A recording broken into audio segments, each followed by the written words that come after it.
على رسوله الكريم أما بعد أعوذ بالله من الشيطان الرجيم بسم الله الرحمن الرحيم أهم يقسمون رحمة ربك نحن قسمنا بينهم معيشتهم في الحياة الدنيا ورفعنا بعضهم فوق بعض درجات ليتخذ بعضهم بعضا سخريا ورحمة ربك خير مما يجمعون قال رسول الله صلى الله عليه وسلم طلب كسب الحلال فريضة بعد الفريضة قال رسول الله صلى الله عليه وسلم الكاسب حبيب الله أو كما قال عليه السلام اللهم صل وسلم على سيدنا محمد خاتم النبيين صلى الله عليه وعلى نبينا وعلى آله وصحبه وبارك وسلم. تمام حضرات درود شریف پڑھ لیں.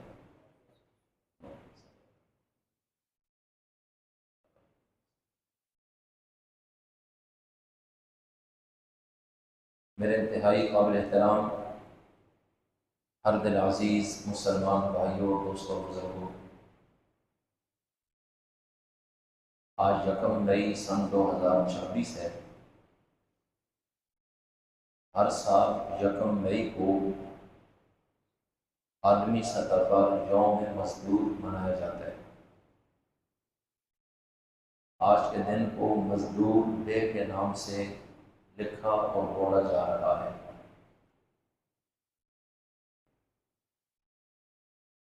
انیس سو 86 میں 1 مئی کو امریکہ کے ایک شہر شکاگو میں مزدوروں نے احتجاج کیا اور سفید رنگ کے جھنڈے انہوں نے اٹھائے ہوئے تھے، جو اس بات کی علامت تھا کہ ہم پرامن احتجاج کر رہے ہیں. اور وہ احتجاج اس بات پر تھا کہ ہمارے ساتھ زیادتی ہو رہی ہے کہ 16 اور 18 گھنٹے ایک دن میں ہم سے مزدوری کروائی جاتی ہے اور تنخواہ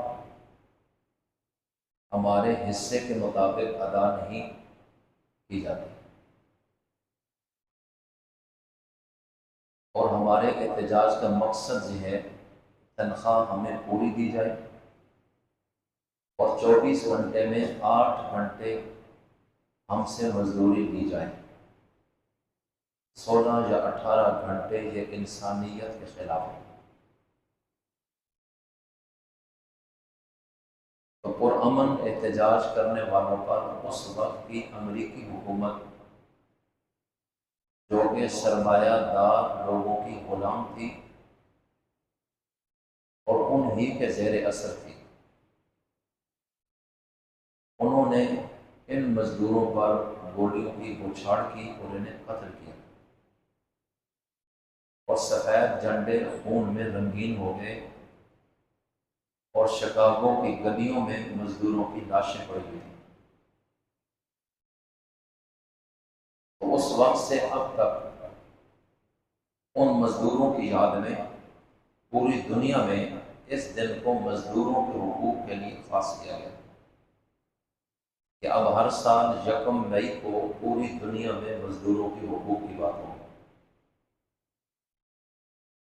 اور اتفاق یہ ہے کہ آج جمعہ ہے اور 1 مئی ہے، اس لیے آج اس مناسبت سے میں نے قرآن کریم کی آیت آپ کے سامنے تلاوت کی، اور یہ آیت مبارکہ پارہ نمبر 25 میں سے تلاوت کی گئی سورہ زخرف کی آیت نمبر 32. اور اسی مناسبت سے نبی کریم صلی اللہ علیہ وسلم کے دو مبارک فرامین آپ صلی اللہ علیہ وسلم نے خود بھی مزدوری کی اور اللہ کے نبیوں کا پیشہ مزدوری تھا۔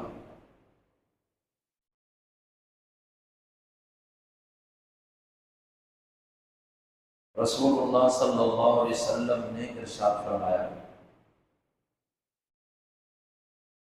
کانا زکریا نجارا۔ سنن ابن ماجہ میں یہ روایت موجود ہے کہ اللہ کے پیغمبر زکریا علیہ السلام نجار یعنی بڑائی تھے، لکڑ کا کام کرتے تھے،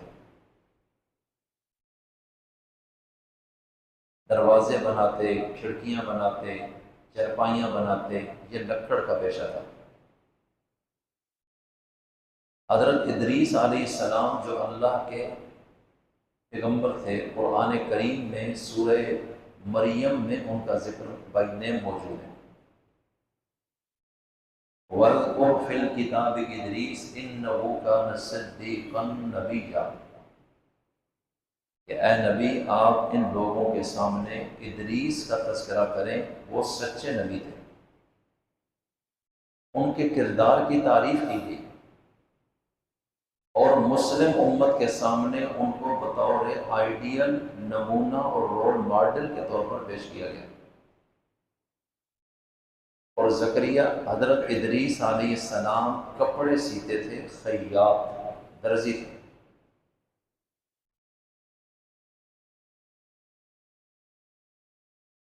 حضرت ابراہیم خلیل اللہ علیہ السلام کے پوتے ہیں،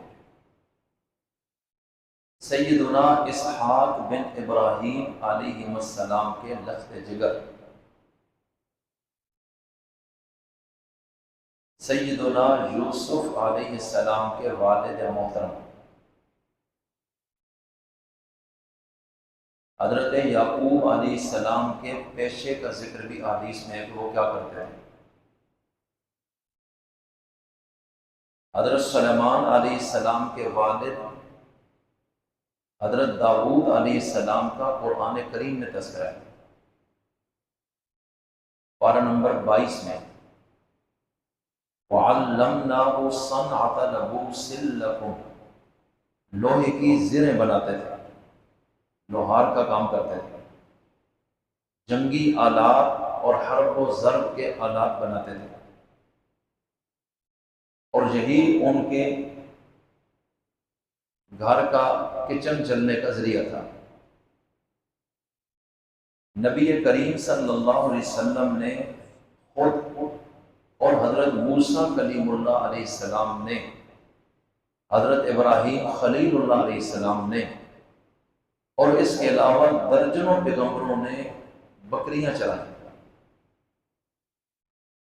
لوگوں کی بکریاں مزدوری پر چرائیں، اور ایک حدیث میں ہے نبی کریم علیہ السلام نے فرمایا کہ ہر نبی نے بکریاں چرائیں اور میں نے بھی چرائیں، اور ہر بکری کے بدلے ایک کی رات مزدوری طے ہوتی ہے۔ حضرت موسیٰ علیہ السلام نے مدین میں 10 سال تک یا 8 سال تک، قرآن کریم پارہ 20 سورہ قصص میں، وہاں کے رسول اور پیغمبر شعیب علیہ السلام کی مزدوری کی، اور وہ بکریاں تھیں جو چراتے تھے۔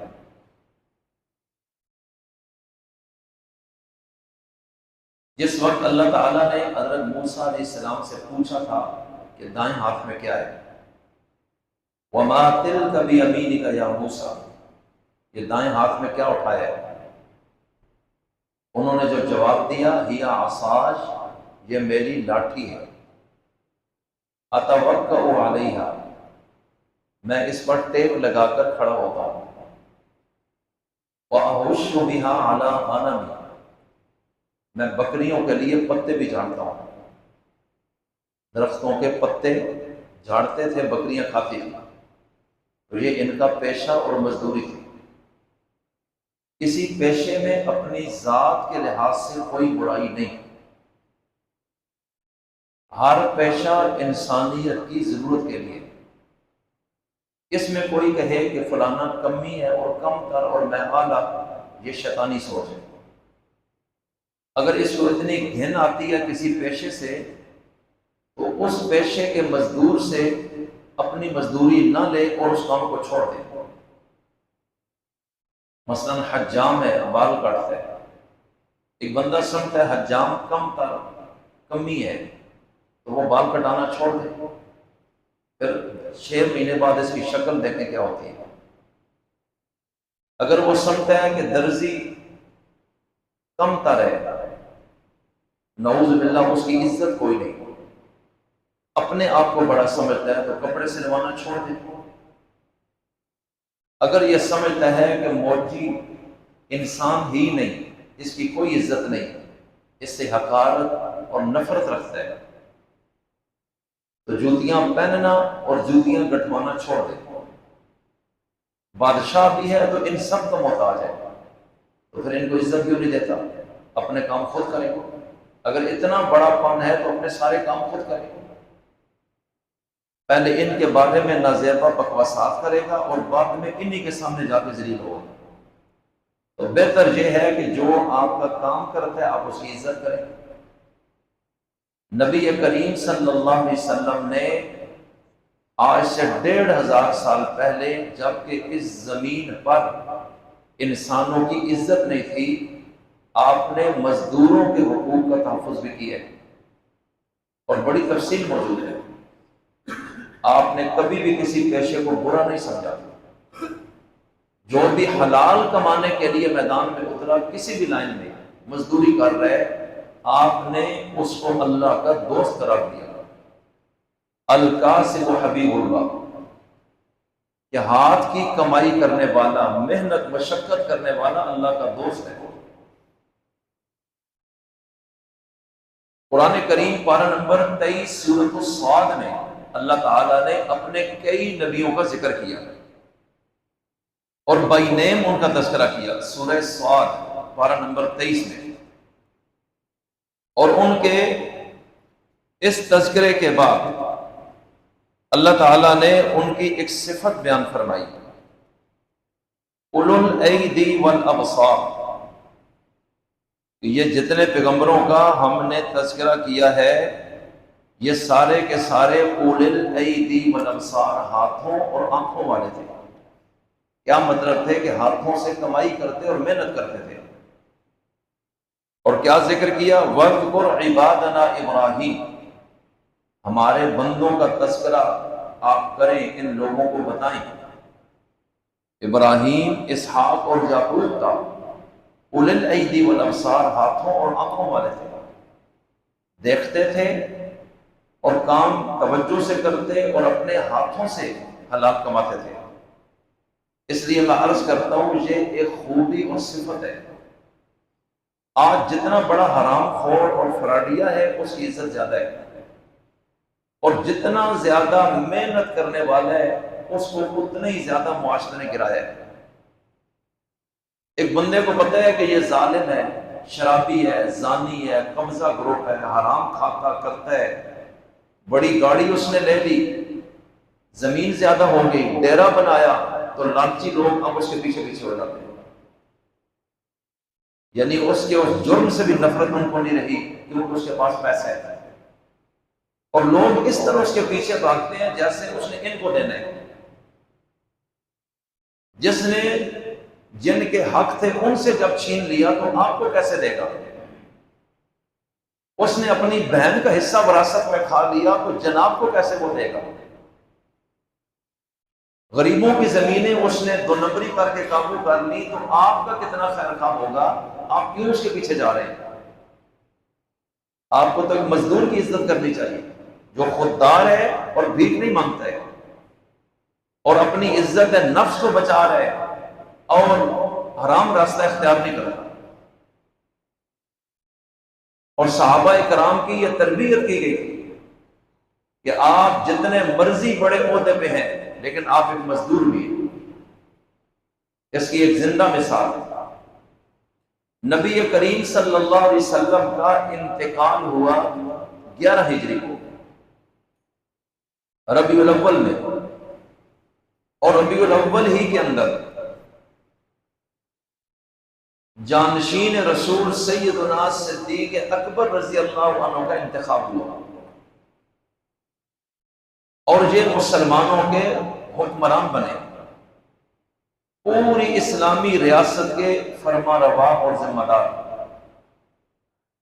اب ظاہر بات ہے، بادشاہ جتنا بزی ہوتا ہے اتنا کوئی اور نہیں ہوتا۔ آپ کا ایک چھوٹا سا کاروبار ہو، مدرسہ ہو، فیکٹری ہو، جس کے آپ ذمہ دار ہیں، تو آپ کے پاس ٹائم بہت مشکل سے ہوتا ہے۔ کوئی آپ کو ملنا چاہے تو اس کو ٹائم لینا پڑتا ہے۔ اچانک آئے، آپ کہتے ہیں میں بزی ہوں، میں سبق پڑھا رہا ہوں، میں گاہک کو ڈیل کر رہا ہوں، میں ٹھیکیدار ہوں، میں اپنے کام میں لگا ہوں۔ تو جب پورے ملک کا حکمران ہے اور ہر شعبہ اس کے نیچے ہے، تو آپ کیا سمجھتے ہیں وہ کوئی فالتو آدمی ہوگا؟ اس کی جتنی ذمہ داری ہے اتنی تو کسی کی بھی نہیں ہوتی۔ تو اب حضرت صدیق اکبر رضی اللہ عنہ جو صحابہ میں سب سے بڑے مرتبے کے آدمی ہیں، اور رسول اللہ صلی اللہ علیہ وسلم کے سب سے قریب ترین لوگوں میں سے آپ کا پہلا نمبر ہے۔ دین میں بھی اور دنیا میں بھی اللہ نے آپ کو بڑا بنایا، اور آپ کو اصحاب رسول اور خاندان رسول نے باہمی اتفاق سے حضور کے بعد اپنا امام مانا ہے۔ تو جب بیعت ہو گئی، اگلے دن صبح خلیفۃ الرسول نے سیدھا وزیر اعظم یا صدر ہاؤس جو ان کا تھا اس میں جانا تھا، کہ اب لوگوں کے مقدمے سننے، ان کے مسائل حل کرنے، پوری ریاست کی نگرانی ہے، مختلف وفد کہیں نہ کہیں بھیجنے ہیں، لشکروں کی ترتیب دینی ہے، مال غنیمت، بیت المال کے حسابات، ملک کے اندر کا نظم و نسق، کوئی ایک کام تھوڑی ہے۔ اور حضرت صدیق اکبر رضی اللہ تعالیٰ عنہ کا خود اس جگہ ہر وقت موجود ہونا ضروری ہے، کہ اگر کسی ملک کا سفیر آ جائے تو وہ کس سے ملے گا اگر وقت حاکم موجود نہیں ہے؟ تو جناب صدیق اکبر رضی اللہ عنہ خلیفہ بننے کے بعد اگلے دن کپڑے کی گٹھڑی اٹھائے ہوئے بازار جا رہے ہیں۔ کپڑا بنتے بھی خود تھے اور بیچتے بھی خود تھے، اور بڑے تاجر تھے۔ اچانک رستے میں صحابی رسول سیدنا عمر بن خطاب کی ملاقات ہوئی۔ انہوں نے پوچھا کدھر جا رہے ہیں؟ فرمایا شام کو بچوں کو کچھ کھلانا بھی ہے، گھر کی ذمہ داری بھی ہے، اور رزق حلال کی طلب یہ بھی فرض ہے، ذمہ داری مجھ پر ہے، تو میں 2-4 پیسے حلال کے کمانے کے لیے مارکیٹ جا رہا ہوں۔ انہوں نے کہا آپ ادھر جا رہے ہیں تو پیچھے نظام کیسے چلے گا؟ لوگوں کے مقدمے کون سنے گا؟ سفیروں سے ملے گا کون؟ ملک کی سلطنت کس طرح دیکھیں گے؟ انہوں نے کہا وہ میری ذمہ داری ہے، لیکن یہ بھی تو میری ذمہ داری ہے، میرے پاس اور کوئی راستہ نہیں ہے۔ صحابی رسول سیدنا عمر بن خطاب نے کہا ٹھیک ہے، اب یہ میری ذمہ داری ہے، میں بڑے بڑے اکابر صحابہ کرام کو بٹھا کر ان سے مشورہ کرتا ہوں، اس کا حل ہم خود نکالیں گے۔ ہم یہ چاہتے ہیں کہ آپ پورا ٹائم اسلامی ریاست کو دیں، اور وہ جو آپ کا عذر ہے وہ بھی جائز ہے۔ اور انہوں نے بڑے بڑے صحابہ کرام کو بلا لیا، جس میں حضرت علی بن ابی طالب رضی اللہ تعالیٰ عنہ بھی موجود تھے، اور ان کے سامنے رکھا کہ خلیفۃ الرسول کو بازار جا رہے ہیں، روز جائیں گے، 6-8 گھنٹے ادھر ہوں گے تو نظام کیسے چلے گا؟ اس کی فکر کریں۔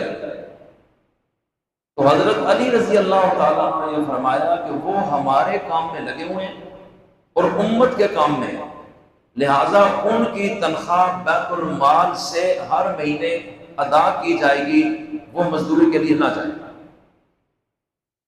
اب حضرت صدیق اکبر کو انہوں نے راضی کیا اس بات پہ کہ آپ تنخواہ لیں۔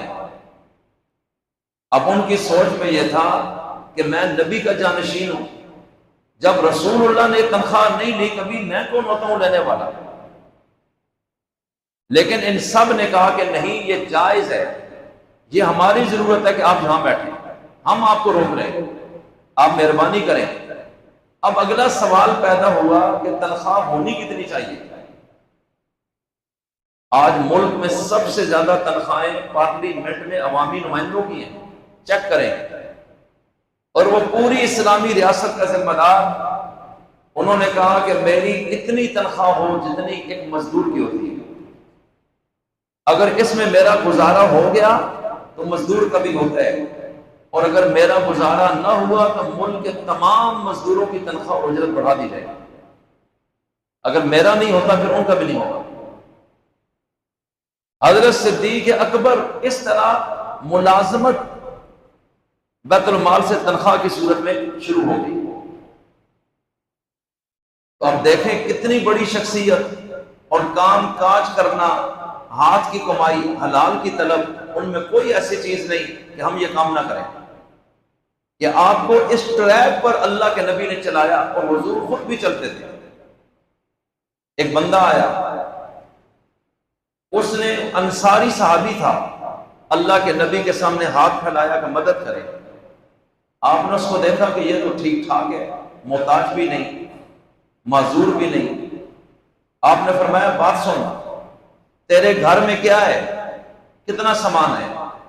وہ کہنے لگا دو چیزیں، ایک پیالہ ہے جس میں ہم پانی پیتے ہیں یا روٹی سالن اسی میں ڈال کے کھا لیتے ہیں، اور ایک چادر ہے بڑی جس کو ہم آدھا نیچے بچھاتے ہیں اور آدھا اوپر کر لیتے ہیں۔